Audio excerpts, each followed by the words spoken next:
Back once again, AD on the radio.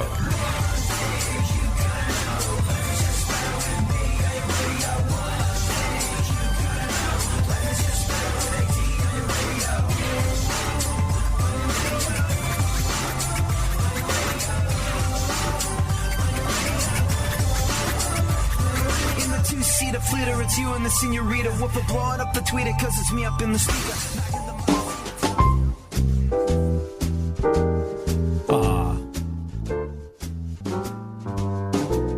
And here we are, working.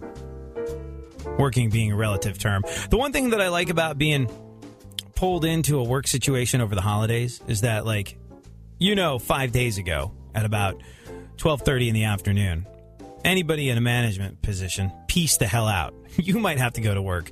But let's be perfectly clear on this to illustrate your place in the pecking order of things as it has been illustrated to me. They do not. So, as much as it kind of isn't the ideal situation to have to be working on Christmas Eve or any of the other holidays when everybody else is at home getting silly on eggnog and enjoying yummy turkey and palpable tension between them and the relatives they secretly despise but put up with twice a year during the holidays, as much as that is not an ideal situation, you can spend the whole time accomplishing exactly nothing. In a lot of ways, there's almost nowhere I would rather be. Tweet me at ADSXE is where you can find me. I'm AD. Tweet super producer to the stars, Barry Funkhauser at FunkFM. Ho cubed. Ho cubed. And you know what? Our very good friend of the Jewish faith, Sam Fierstein, into the studio. He was done lighting the menorah a little while ago, so he found himself to be free.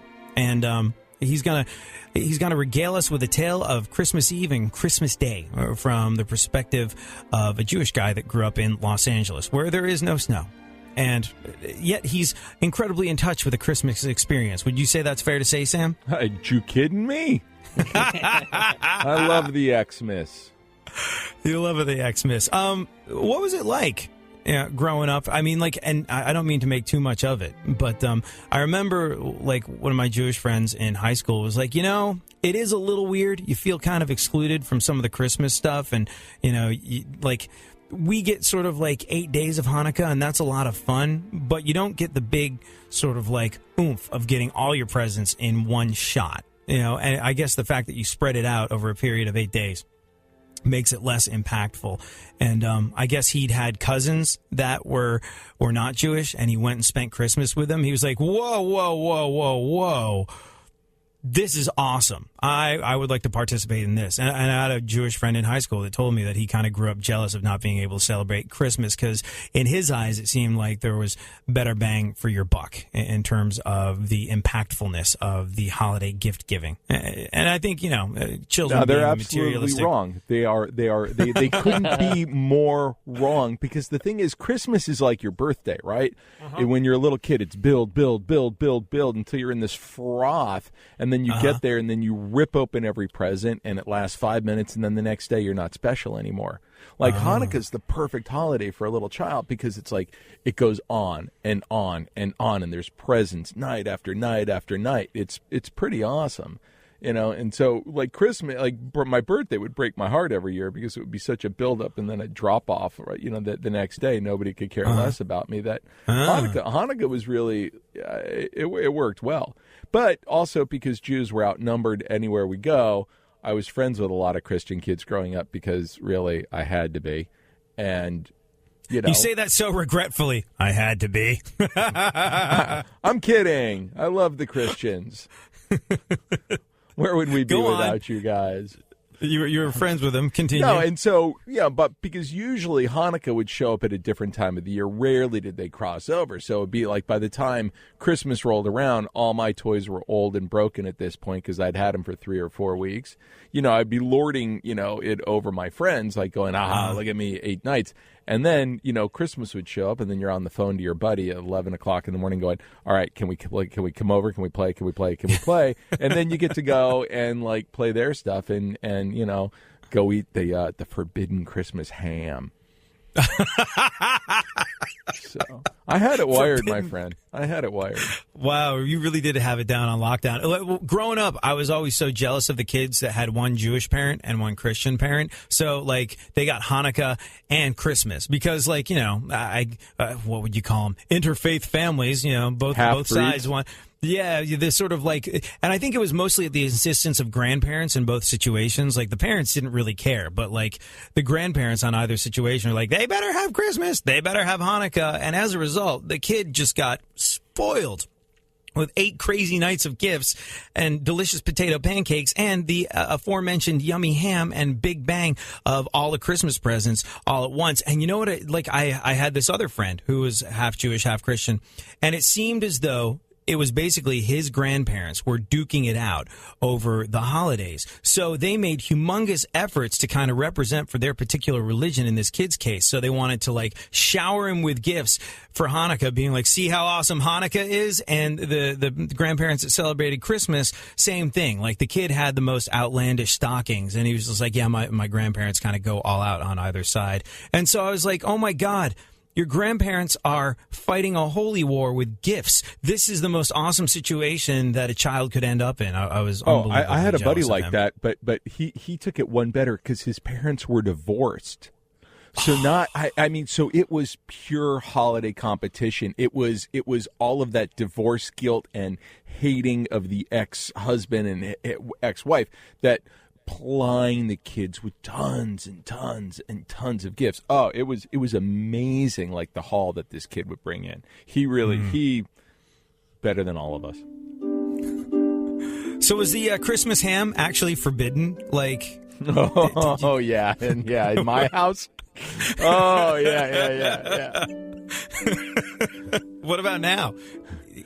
Are you a ham eater? Now. Oh yeah, I love the cloven hoof swine, the forbidden meat. Oh yeah, I was making some bacon yesterday. It is really you people have given us a lot in this planet, and especially the bacon. I think bacon could solve all the problems of the world.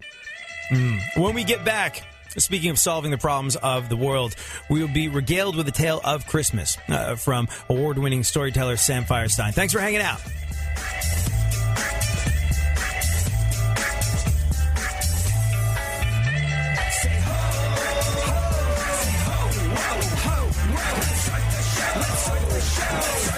Let's start the show.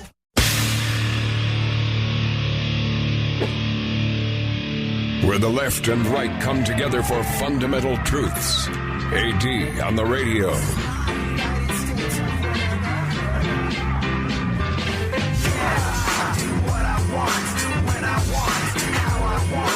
Every day you're going and working, running that rat race and that pace and that place will leave a bad taste for anyone, everyone working day after day. So buddy, I gotta say, for you there's gotta be a better way, yeah. And you do what they told ya, company man, foolish, a mindless little soldier. How can you live like that and maintain your composure before it's begun? Your life's already freaking over.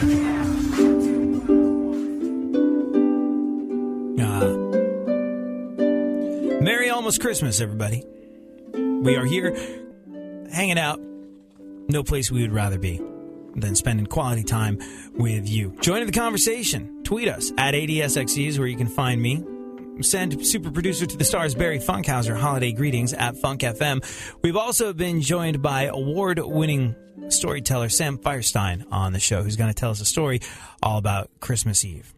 Actually, last time Sam was on the show, you told us that Star Wars story. You remember? Vaguely.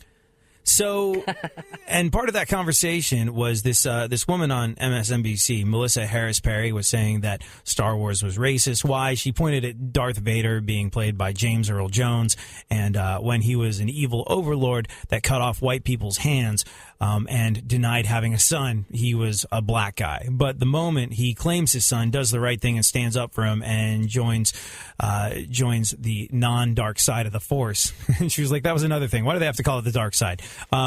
She was like, he was revealed to be a white guy as soon as he turned into a good human being. And that was sort of political correctness gone badly awry, where she said that there was racism in Star Wars. And a lot of people pointed to the fact that George Lucas married a black woman and she should shut the hell up, and she's just pandering for any kind of attention that she can get in the joyous freaking Yuletide season when people seem to need it so badly. But Jerry Rocca did, in fact, point out that there was a little bit of racism in Star Wars. Check him out. Being a nerd, I'm very excited for the new Star Wars movies. I can't wait. Yes, can't wait. But because I'm Mexican, I'm pissed. They got to fix one thing, okay? The early movies, the original ones, were racist to Mexicans. And I realized it watching them again. The Jawas, the little things with the glowing eyeballs. Who do you think they were? They were brown. They talked fast. Nobody understood them. How did they make a living? They would collect junk and then fix it and then sell it back to white people. And what happened when their business was done? All of them hopped in one van and drove off into the desert. Fix the Jawas, okay? J.J. Abrams, if you are watching right now, I don't care about Han shooting first. Fix the Jawas, okay? Arregla a los Jawas. Thank you very much. You guys have been awesome. Yeah.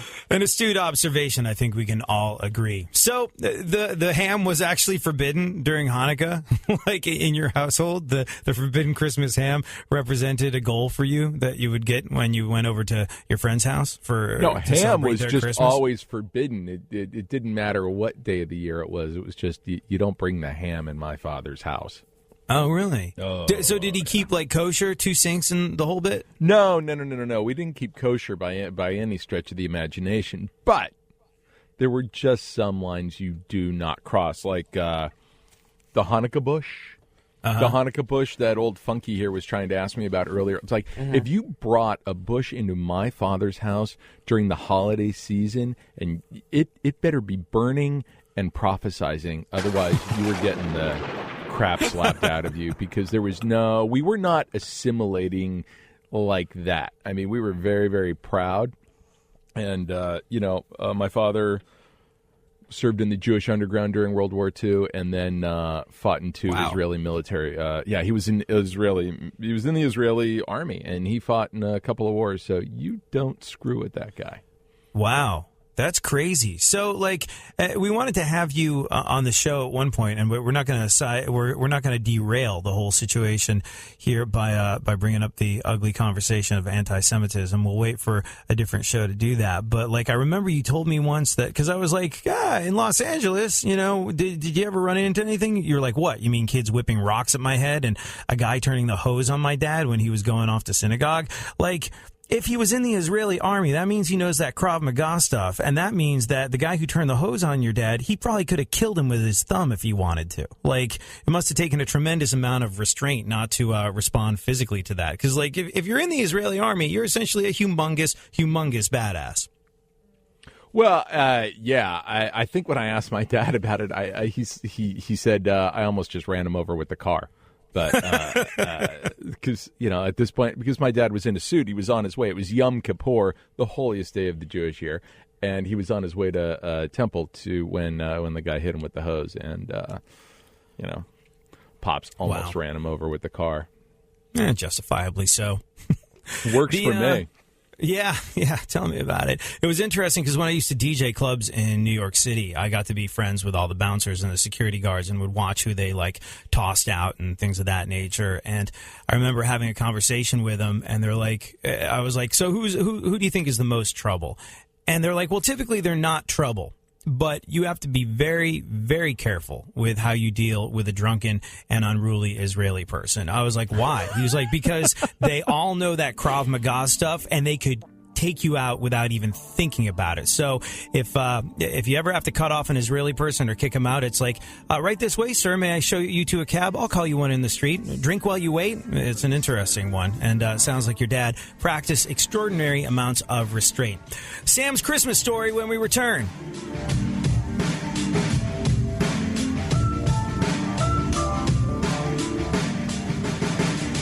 Starting from here, my head is where I feel numb. From the front of my neck to the base of my skull.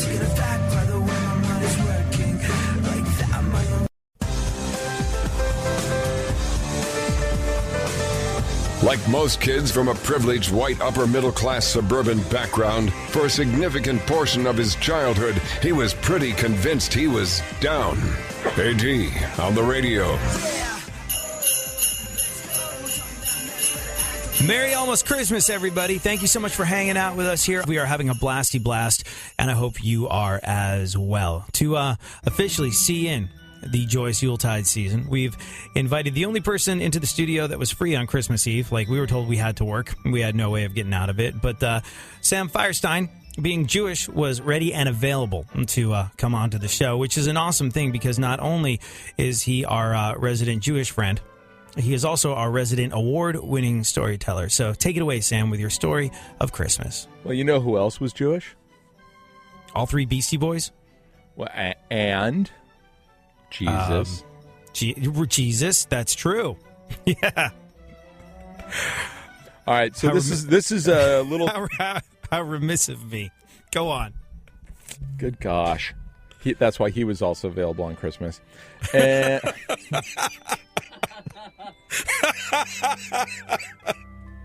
Ho, ho, ho. Please continue. Okay, so here's my Christmas story. Mother's Day, 1990-something, I don't know when.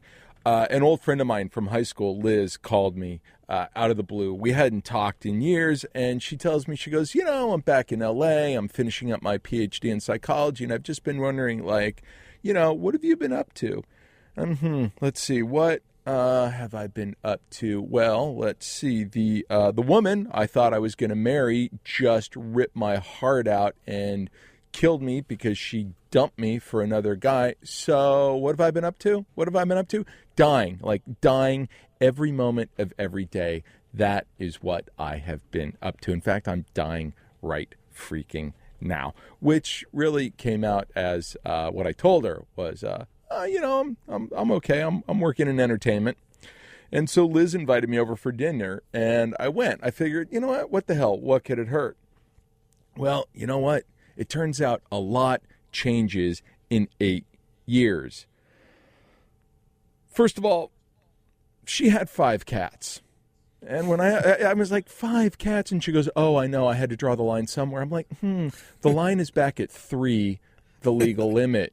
There's a legal limit on the amount of cats you can have. And she was way past it. But that, whatever. I asked her, I said, so it's kind of crazy. You became a shrink. Ha. Tell me, how'd you get in? And she goes, no.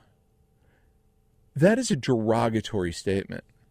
I am a doctor. I'm a clinical psychologist. But really, what I see myself is, I'm a guide. I'm a guide for broken souls on their journey towards a regenesis of their paradigm. Liz, I don't know what had happened to her, but she was incapable of speaking in anything but these pseudo-spiritual pop psych sound bites. And then she asks me about my work, and she goes, and so now tell me, you're a visual artist? And I'm like, no, I direct music videos for punk rock bands, and I just did one. It was kind of like the Cast of Different Strokes meets Natural Born Killers, and we got in trouble because the notes we got back were that the crack smoking looked way too realistic, and the thing was I was actually kind of proud of it, and then I got in trouble for it. And she just looks at me and goes, "Oh, it must be so great to be able to express your heart like that through your work." Like, how do you navigate that? Like, how do you it hit me. I got it. People lose touch for a reason, which made it all that much more horrible when after dinner she slides up next to me and says, "So, why aren't you hitting on me?" And I'm looking at her and I'm just thinking, oh God, no, I can't.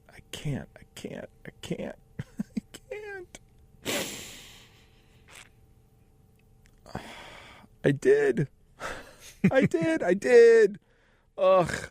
I don't have a good excuse. I thought I hadn't had sex since I got dumped. And I thought maybe this will help kill the pain. I mean, it almost killed me, but well, Liz had a great time. She said it was regenerating.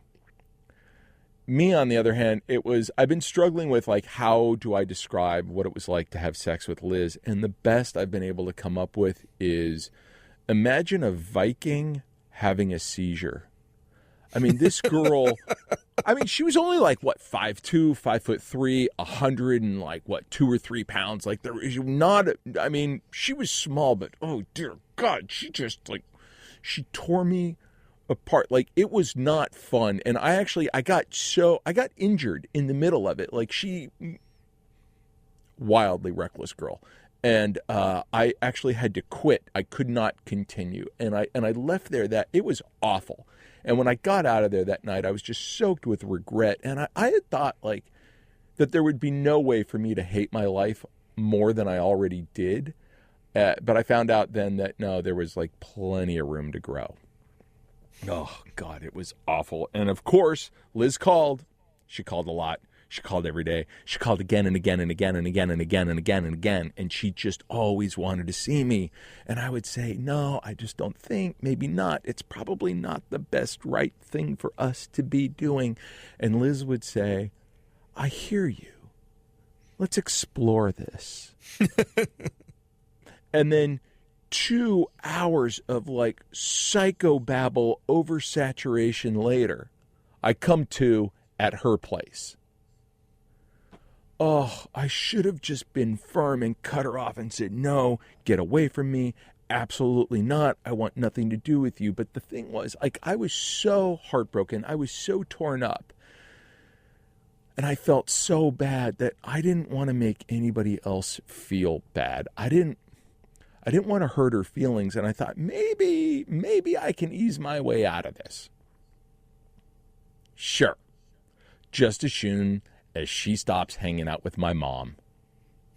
Yeah, that was happening, but I didn't introduce them. No, I didn't have to, because Liz took the proactive step of secretly copying my mother's number off of my caller ID and then calling her and hanging out with her. And my mother loved her, because Liz would just sit on the phone with her and they would go to lunch, and she would just complain about, like, oh, if he would just let me clean him up, I could take him places and show him off. Oh, God. Oh. My big mistake, there was a lot of mistakes, but my big mistake happened one night when she called me again, and in her desperately innocent voice, she says to me, she goes, if what's happening between us is just sex, and I'm not saying that anything is happening between us, but if what is happening between us is just sex, don't you think that's dead? Like a dead end is an experience? Where's the life in that? Wouldn't you want to see where it could go and what kind of life it could have if we took the shackles off and let it breathe and bloom and be what it could be on its own without us holding it back, hypothetically? No, absolutely not. You want to know what kind of life it would have? You want to know what kind of life it'd have? My death. That is the kind of life that this would have. Which came out more as, you really want to? Oh, I humored her and I dug my grave.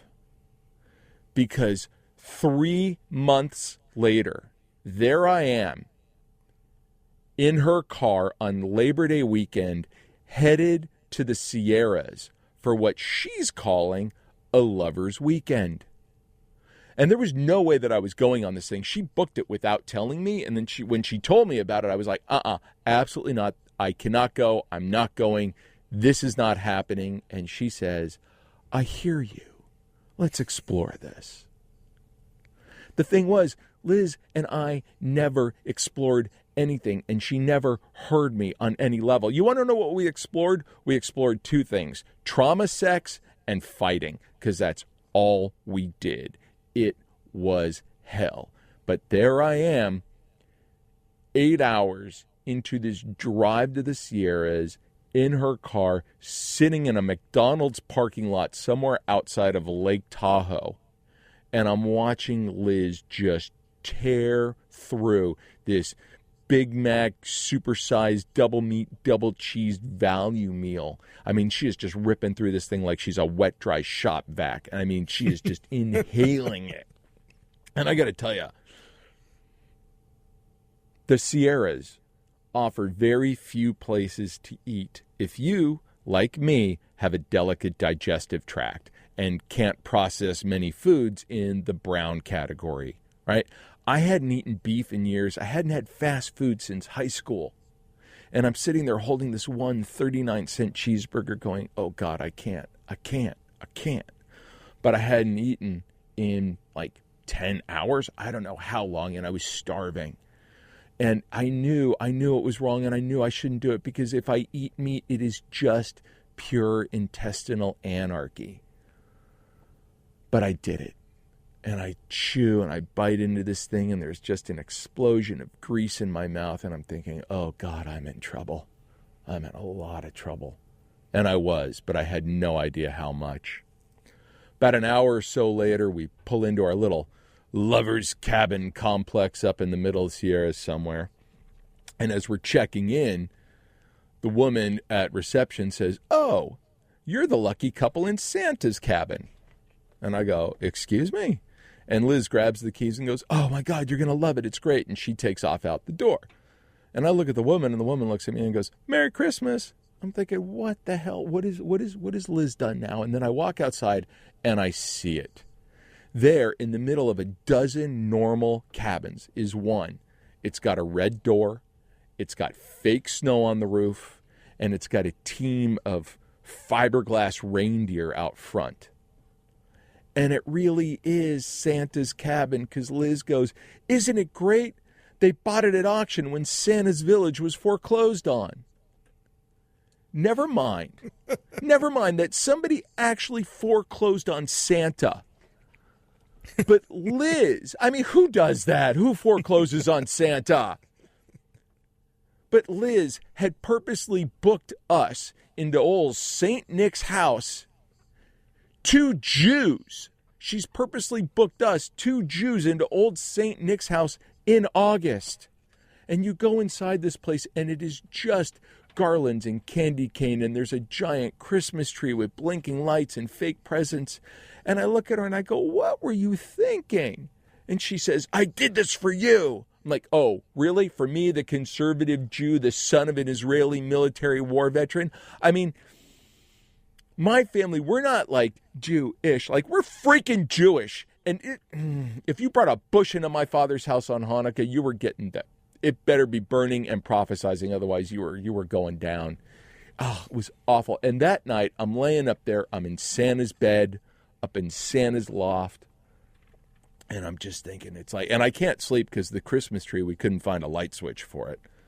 And I'm just thinking, how did I get here? How did I get here? I am not this guy.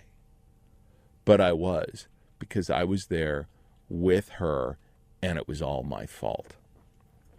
And the next morning, I don't remember falling asleep, but I came to the horrible, horrible sounds of Liz going, Mama got you wakey, wakey.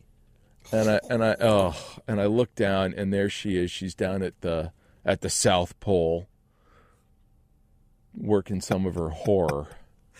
And it's awful, but not for all the regular reasons, right? It's like something has gone horribly wrong in the middle of the night, and my gut is bloated. I mean, there is a pressure in my gut that I've never felt before. There is this just burning horror deep inside my stomach. And the next thing I know, Liz hops on top of me, and it's like, oh! And I scream out because it just, every time she like jumps down on top of me, it just sends this like searing pain through my body. But I start gasping. I can't breathe. I'm in so much pain, which she thinks is like, she takes it as lust and passion. And she goes, that's right, bitch, and spits in my face and grabs Santa's headboard and just starts her like seizure Viking routine. And she's killing me because just searing, burning pain is shooting through my body, and I'm dying. Finally, I just shove her off of me, and I fall out of the bed, and I go down the staircase, and I almost die slipping down the stairs, and I get into the bathroom, and I slam the door shut, and there's a gingerbread man on the other side of the door, and somebody's like drawn a V over his eyes, and he's glaring at me. And I'm in a lot of pain, and I don't know what kind of horror is waiting for me, but I'm scared. I am very, very scared, and I do the only thing I know how to do. I pray. I say, God, please, please, please get me out of this, please. And there's an old saying that God comes to some men quickly and some men slowly, but his effect on me that morning was sudden and profound, because when I let go and I released my bowels that morning, there wasn't some alien McDonald baby waiting to just tear my guts out. Gas came pouring out of me like I'd never known before. It was just this long stream, just it was blowing and blowing and blowing. There was an intestinal wind that was blowing out of my backside like I'd never known before. And as my stomach started to go down and the pressure got better, it got to be a little fun. And I started laughing, which made everything kind of hiccup, and which actually kind of felt kind of cool. And then, and there's this reindeer clock on the wall, and I'm just watching the second hand go around and around and around, and I'm like, oh my God, we're passing a minute. And I'm just, it's great. And I'm getting giddy and I'm giggling my head off. And I want to call my buddy Rusty. And I'm like, dude, we're going past 90 seconds. It's amazing. And it was crazy. This wind just blew out of me like I was a punctured radiator. Oh, and at the end of it, I just sat there, leaned back, winded, giggling to myself. And it was like I hadn't felt that good in months. And I realized I felt like me again. As sad and as pathetic as it was, that's what it took to wake me up. And I knew what I had to do. And I took a couple of minutes, and then I went back upstairs, and I looked at Liz, and she was sitting there in Santa's bed eating chocolate 8 o'clock in the morning. And I just looked at her, and I said, get packed. We're done. And we were. Merry Christmas.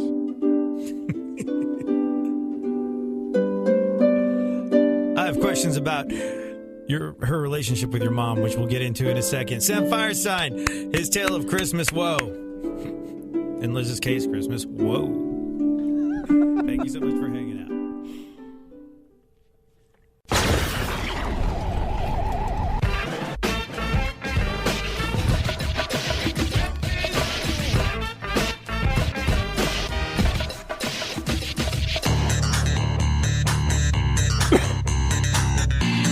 Now, more AD on the radio. Back once again, the ill behavior, delivering and giving you a musical savior. Back once again, the boy again, nobody rock a body better than me.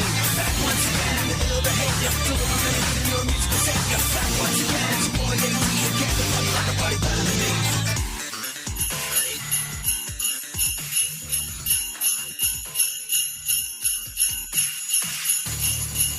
Is this just constant jingle bells, or does it break into a carol at some point? I don't know. Or that Bengals song. I don't know if you caught it.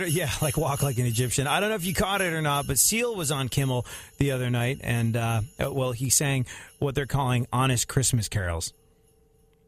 Honest Christmas carols? Honest Christmas carols. What about the parts of Christmas that kind of suck? Well, now there's an album for that, too. Seal's Honest Christmas Carols, with realistic, soon-to-be holiday hits like No one likes your ugly sweater party.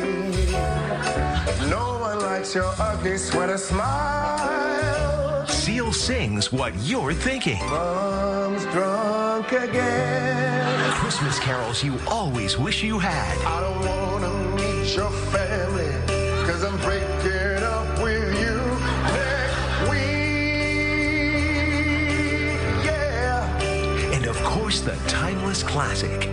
All my friends from high school are fat, yeah.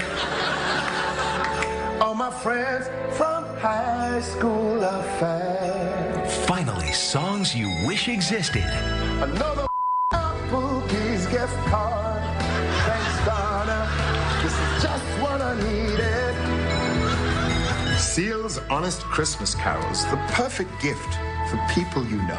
Order now and tell him how you really feel. My cousin's new boyfriend is a dick. Seal's Honest Christmas Carols. Available at Walgreens. So let me ask you this: did you guys get holiday gifts for your superiors at work? No. No. Did we get holiday gifts or Yeah. give? Did you go out and purchase office holiday gifts for anybody? Nothing I says I love you like cash. Yeah.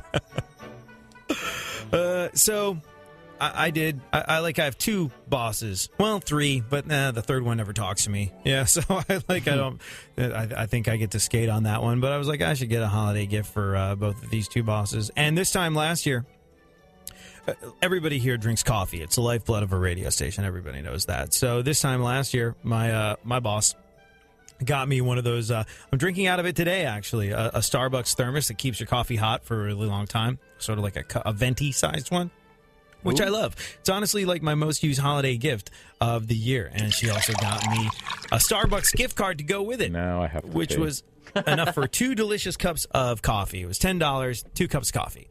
Well, really a cup and a half if you factor in tax. So me being competitive in every single nature it's possible to be competitive in, what I did was I got her the exact same thing this year.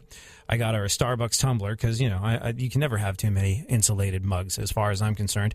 I got her one of those, but because she got me a $10 gift card last year, $12.50. I don't know if she's going to notice the irony or not. I wonder if she's going to be like, that's a funny number. Oh, okay, fine. Maybe you wanted to factor in the tax so I could get 2 whole cups of coffee. I don't know. All I know is this. I win Christmas, and that's what really matters.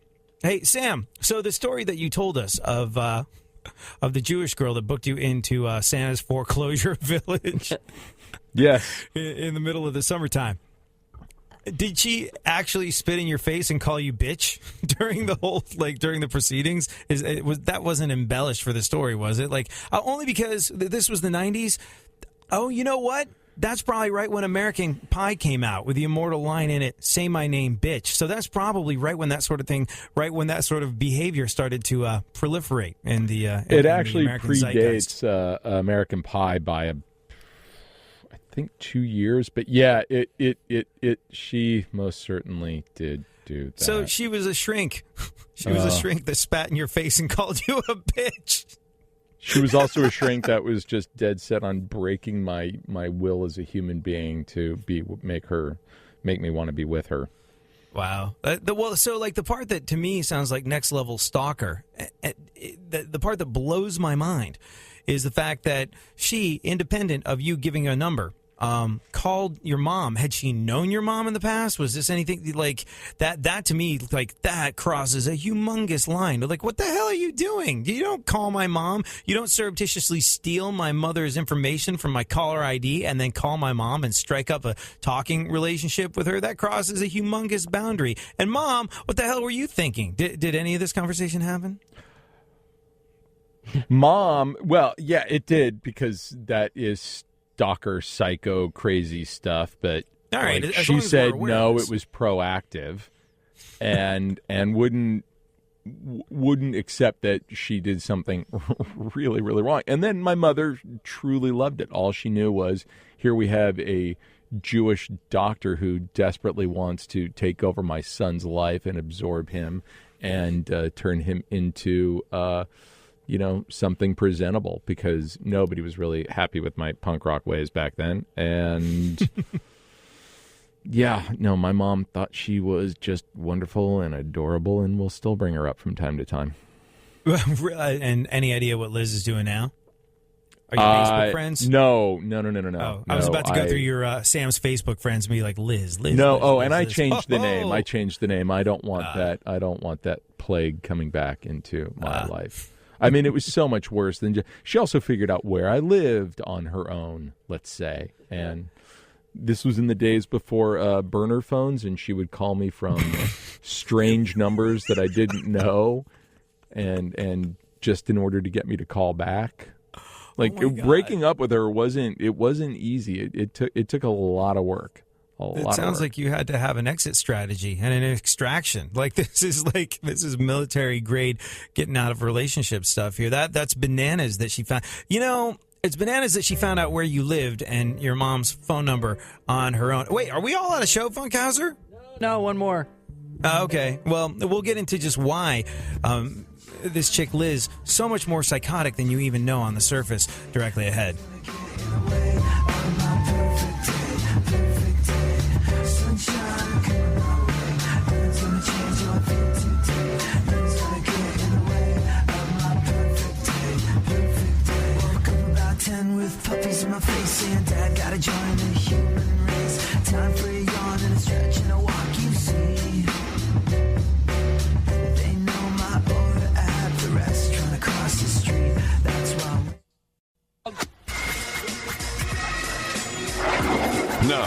Someone who everybody wants to punch in the face. AD on the radio.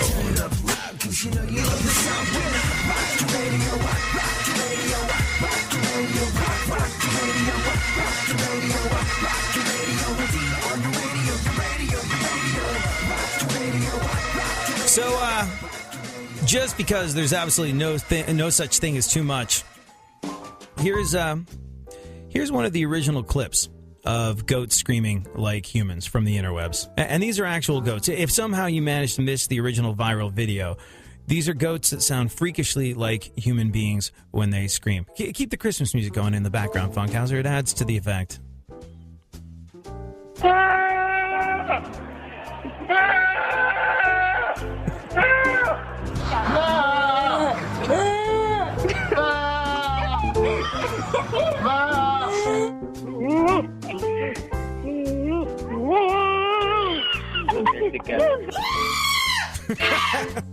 Those are all actual goats. And you can kill the Christmas music now, Funkhauser, because we have our own Christmas. I think that was Liz. Wait, play it again. Play it again. Just to be sure. Here's goats screaming Christmas carols because, people on the internet have entirely too much time on their hands.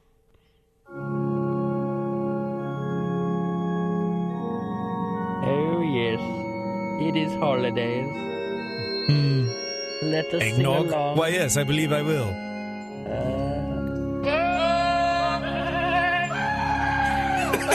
No, that's Liz. That was us in Santa's cabin. And the scream in the background was me.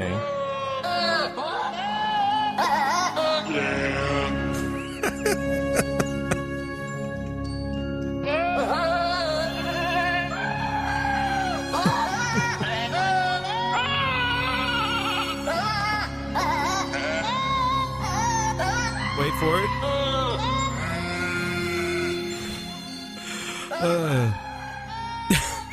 So the thing...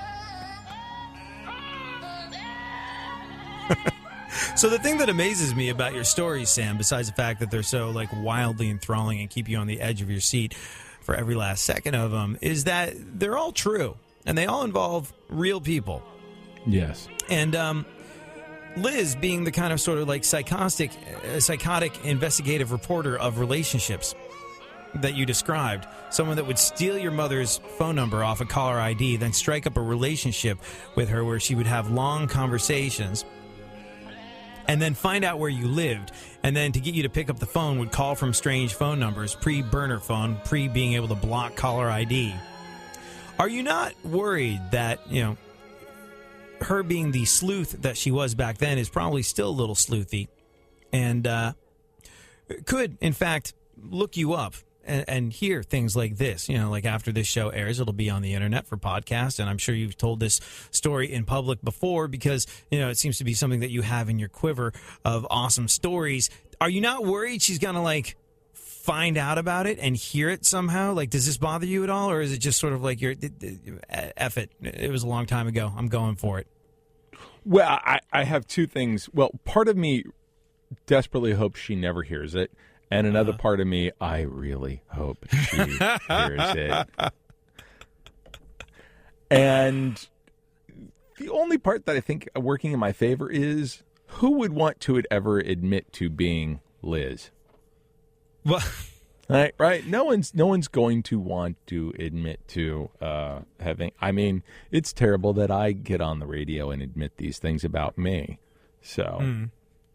Wasn't there another version of the story that got you into some trouble in the on the interwebs? Because when you told the story in a previous form on a different show, wasn't there some reference to her female grooming habits not being that fastidious?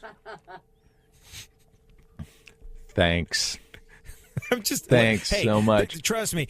This is a very different crowd that you're talking to than the NPR folks that lit you up on the internet for that one. No.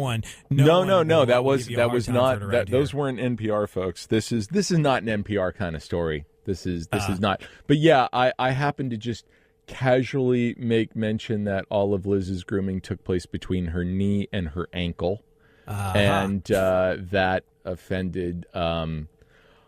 Wookiee somewhere, a Sasquatch. Somebody took it on as offensive. Now, there is, I want to be careful how I approach this situation. This is sort of shaving, waxing taken to the extreme, like as is the want in today's culture, correct? I think it's definitely not pre. I think it's pre. How should we put this? Carefully is how we should put this, bearing in mind that we're on broadcast radio. But now most everybody looks as though their bodies are. Can I say alopecia? Yeah, prepubescent. Let's go. Yeah. Let's go pre-pube. And this was back in the I would say landing strip / triangle era. The landing strip / piece of pie. Yeah. So below the waist. Below the waist. There are certain stereotypes. There are certain stereotypes that apply to below the waist growth, if you will, in terms of people of a certain faith are regarded as being a little bit more stereotypically hirsute. Did she dispel the stereotype, or was it on point? Was it well applied to her? Bearing in mind that she did not groom above the knee. God.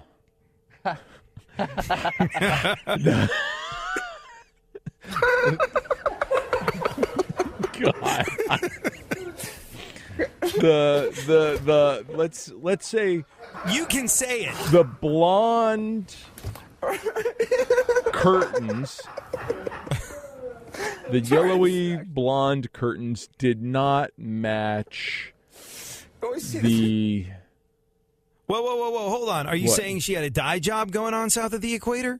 No, I thought curtains are hair, right? The head. Isn't the curtains on the head and the carpet on the floor? Okay, all right, cool. I'm all right. I follow now. Go on.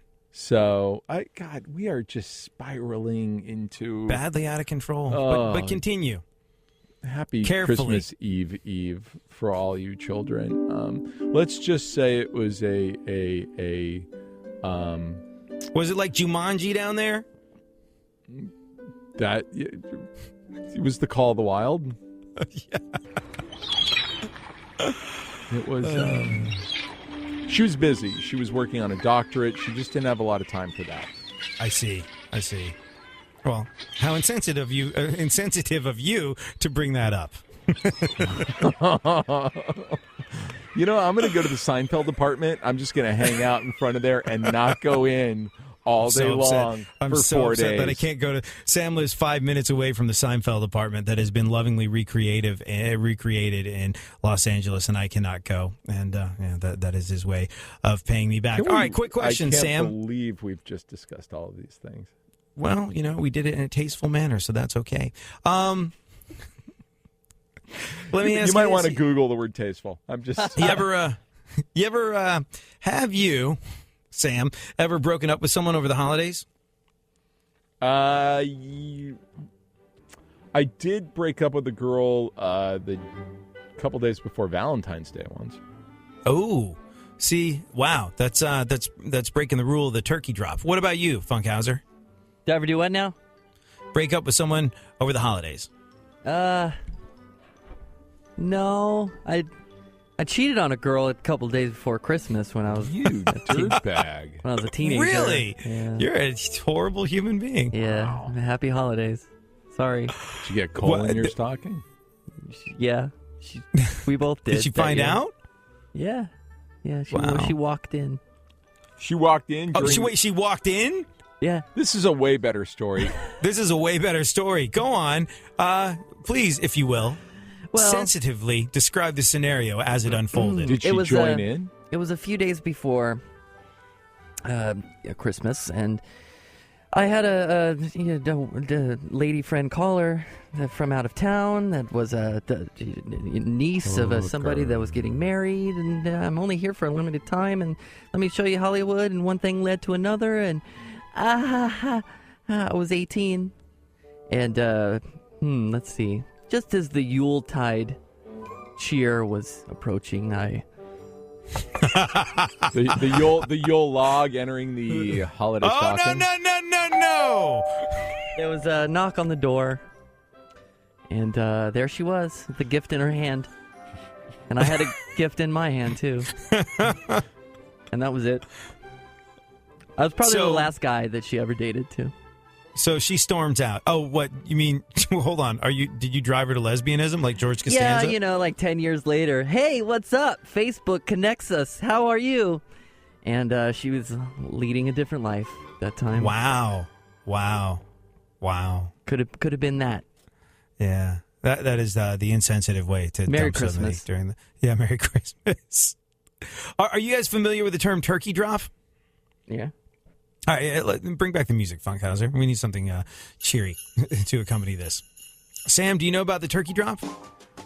No, but I bet you're going to tell me. Well, here's the thing. This is why you broke the cardinal rule by breaking up with a girl before Valentine's Day. How long had you been with her? 8-9 months. So the idea of the turkey drop is if you're going to break up with someone, you got to do it before Thanksgiving. Turkey drop. I get it. Turkey drop. Yeah. This is why you got to, because otherwise you're sort of like, you got to go spend Thanksgiving with each other, and nobody breaks up with somebody on Christmas. Like, what kind of cruel, heartless bastard are you? Are you Funkhauser? Oh, God, perish the thought. And that being the case, once you've made it through the other holidays, once you've made it through Thanksgiving and Christmas or Hanukkah and the New Year's, well, you can't break up with someone before Valentine's Day. So if you haven't gotten rid of them by the third Thursday in November, then you got to see it through to the bitter end, February 15th, or you're not human. So, yeah, turkey drop. Very popular time of year to break up with someone. There's no window in January, like mid-January, where you can cut it off then and still be clear for Valentine's Day? Well, I mean, really, that's you a should do what's right large for window. You. Yeah, and really, what do you want to do? What do you want to do? Do you want to, like, string someone along meaninglessly so you can get them some vacant gift that has no feeling or emotion attached to it, go to some painful dinner, and then break up with them? And then you got to time it out after Valentine's Day. You know, like, okay, I said I loved her and got her flowers on Valentine's Day and blah, blah, blah. So, like, how much time has to elapse before I have a total change of heart and just do what I wanted to do since early November? It's a tough and choppy sort of, like, set of emotional waters to try and navigate. The ultimate question for anyone who's on the verge of ending their relationship, should you break up now or stick it out through the holidays, then end it? There's no right answer.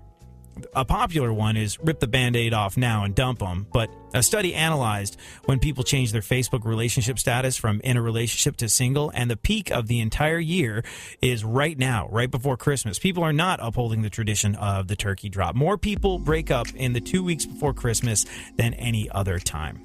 If that's you, if you've been broken up with, well, we want to thank you, welcome you to our little band of misfit toy family, and thank you so much for spending time with us and being part of our radio family.